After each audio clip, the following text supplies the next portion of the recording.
মাঝারি তাপপ্রবাহ বয়ে চলছে চুয়াডাঙ্গার ওপর দিয়ে। জেলার তাপমাত্রা দাঁড়িয়েছে ৩৮.২ ডিগ্রি সেলসিয়াসে। বিস্তারিত জানাতে যোগ দিচ্ছেন আমাদের সহকর্মী জান্নাতুল আউলিয়া।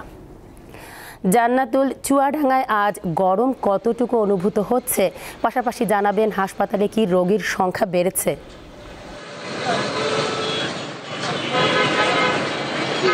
ধন্যবাদ তানিয়া। যেমনটি আপনি জানতে চাচ্ছিলেন, আজকে কিন্তু গত 4 দিনের তুলনায় চুয়াডাঙ্গার তাপমাত্রা কিছুটা কমেছে। যদিও এই তাপমাত্রা বেলা 3টায় রেকর্ড করা হয়েছে 40.6 ডিগ্রি সেলসিয়াস।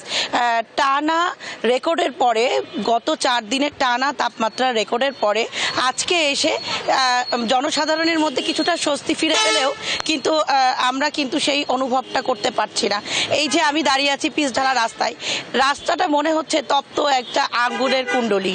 এবং সকাল থেকে আমরা মাঠেই ছিলাম এবং আমরা যেমনটি জানতে পারছি যে পুরো এই গরমে কিন্তু সব থেকে বেশি ক্ষতিগ্রস্ত হচ্ছে খেটে খাওয়া দিনমজুর মানুষেরা।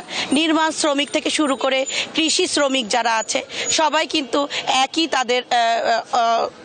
তারা একই কথা বলছেন যে এই যে তারা গরমে হাঁসফাঁস করছে, অতিষ্ঠ হচ্ছে জনজীবন এবং তাদের কিন্তু কাজের ব্যাহত হচ্ছে, তারা প্রচুর ঘেমে যাচ্ছে এবং সে কারণে তাদের এনার্জিতে কিছুটা ঘাটতি পড়ছে এবং এ কারণে তারা কিন্তু আগের তুলনায় তাদের জীবিকার উপরে একটা বড় ধরনের প্রভাব পড়েছে। এবং পাশাপাশি যেমনটি আরেকটা বিষয় আপনাকে আমি জানাতে চাই যে জেলাতে কিন্তু এবছর সরকারি এবং বেসরকারি উদ্যোগে তেমন কিন্তু সহায়তা আমরা লক্ষ্য করতে পারছি না। যদিও বেসরকারি সহায়তায় কিছু সহায়তা, পানি বিতরণের মতো এরকম কিছু আমরা দেখেছিলাম গতকাল এবং গত পরশুদিন, কিন্তু সেটা চাহিদার তুলনায় খুবই নগণ্য। এবং এক্ষেত্রে আমরা সরকারি পর্যায়েও দেখছি না যে এরকম কোনো উদ্যোগ নেওয়া।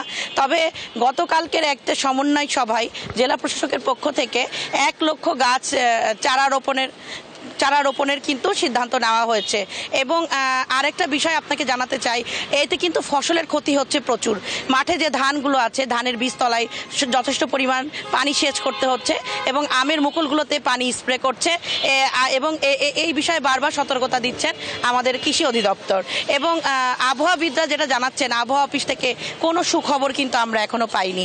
আগামী 3 থেকে 4 দিনের মধ্যে কোনো বৃষ্টির সম্ভাবনা নেই এবং আমাদের জেলাতে কিন্তু আরও তাপমাত্রা বেড়ে 44 ডিগ্রিতে দাঁড়াতে পারে বলে এরকম আশঙ্কা করছেন আবহাওয়া অফিস। তানিয়া, প্রচণ্ড তীব্র তাপদাহের খবর জানাচ্ছিলেন চুয়াডাঙ্গা থেকে জান্নাতুল আউলিয়া।